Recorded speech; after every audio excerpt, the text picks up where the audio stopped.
আসসালামু আলাইকুম ভিউয়ার্স, আজকের রেসিপি চিকেন ফ্রাই। আমরা প্রায় সবাই বাসায় কম বেশি চিকেন ফ্রাই করে থাকি, কিন্তু দেখা যায় কিছুক্ষণ রাখার পরে চিকেনগুলো আর ক্রিস্পি থাকে না। এই সমস্যার সমাধানে আমি আপনাদের জন্য একটা সিক্রেট টিপস নিয়ে এসেছি। আপনারা এই টিপস ফলো করলে আপনাদের চিকেনগুলো অনেক অনেক সময় একই রকম ক্রিস্পি থাকবে। চলুন তাহলে দেখে আসা যাক আজকের রেসিপি।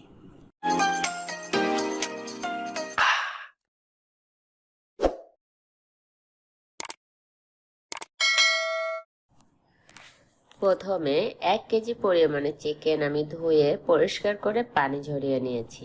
দিয়ে দিচ্ছি 1 চা চামচ পরিমাণে লবণ, হাফ চা চামচ পরিমাণে গোলমরিচ গুঁড়ো, চিলি ফ্লেক্স 2 চা চামচ, চিনি হাফ চা চামচ, হোয়াইট ভিনেগার 1 চা চামচ, আদা পেস্ট 1.5 চা চামচ, রসুন পেস্ট 1.5 চা চামচ, সয়া সস 2 চা চামচ।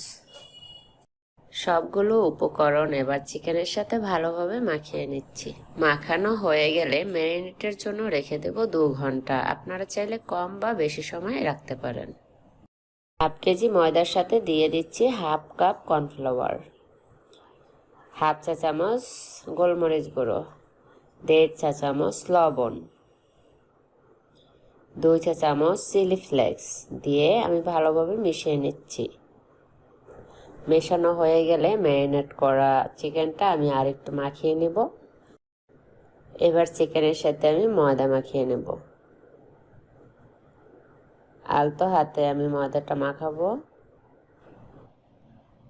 মেশানো হয়ে গেলে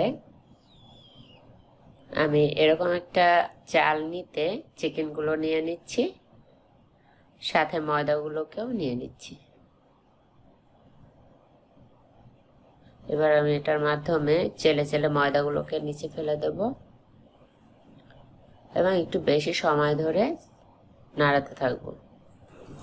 দেখুন ভিউয়ার্স, কত সুন্দরভাবে কোটিং হয়ে গেছে একসাথে অনেকগুলো চিকেন। আপনারা চাইলে আরও বেশি চিকেন একসাথে কোটিং করে নিতে পারেন। এবার চুলায় একটা হাঁড়ি বসিয়ে তাতে পর্যাপ্ত পরিমাণে তেল দিয়ে আমি চিকেনগুলোকে 30 মিনিটের জন্য ভেজে নেব। যারা কোটিংটা আর একটু বেশি করতে পছন্দ করেন তাদের জন্য আমি অন্য একটি টিপস দেখিয়ে দেব। চিকেনগুলো ভাজা হয়ে গিয়েছে, আমি এবার তুলে নিচ্ছি। 10 মিনিট ঠান্ডা করে আমি চিকেনগুলোকে আবার ফ্রাই করব 4 থেকে 5 মিনিটের জন্য। এই টিপস ফলো করে চিকেন ফ্রাই করলে আপনার চিকেনগুলো রেস্টুরেন্টের স্টাইলে ভাজা হবে এবং অনেক সময় ধরে এটা ক্রিস্পি থাকবে। ভাজা হয়ে গিয়েছে, আমি তুলে নিচ্ছি। এবার আমি আপনাদের দেখিয়ে দিচ্ছি কিভাবে বেশি কোট করে চিকেন ফ্রাই করবেন। একটা পাত্রে 1.5 কাপ পরিমাণে পানি নিয়ে 2 টেবিল চামচ পরিমাণে তৈরি করে রাখা ময়দা মিশিয়ে নিয়েছি। এখন চিকেনগুলোকে তার ভিতরে ভিজিয়ে নিয়ে ময়দার মধ্যে আবার কোটিং করার জন্য রেখে দিয়েছি।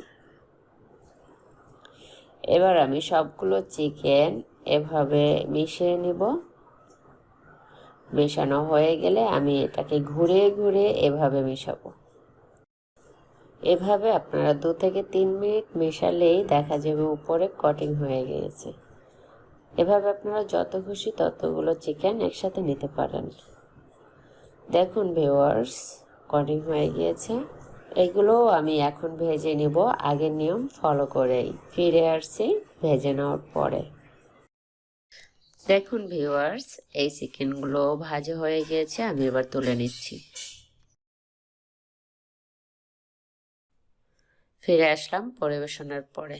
দেখুন ভিউয়ার্স, আমি 2 ধরনের চিকেন ফ্রাই করে নিয়েছি। আপনাদের যেটা পছন্দ হয় সেটা করতে পারেন। আশা করি আপনাদের ভালো লাগবে। ভালো লাগলে অবশ্যই আমার চ্যানেলটি সাবস্ক্রাইব করবেন, লাইক কমেন্ট শেয়ার করবেন। আমি একটা চিকেন আপনাদের ভেঙে দেখাচ্ছি। দেখুন কতটা ক্রিস্পি হয়েছে। ভালো থাকবেন সবাই। আসসালামু আলাইকুম।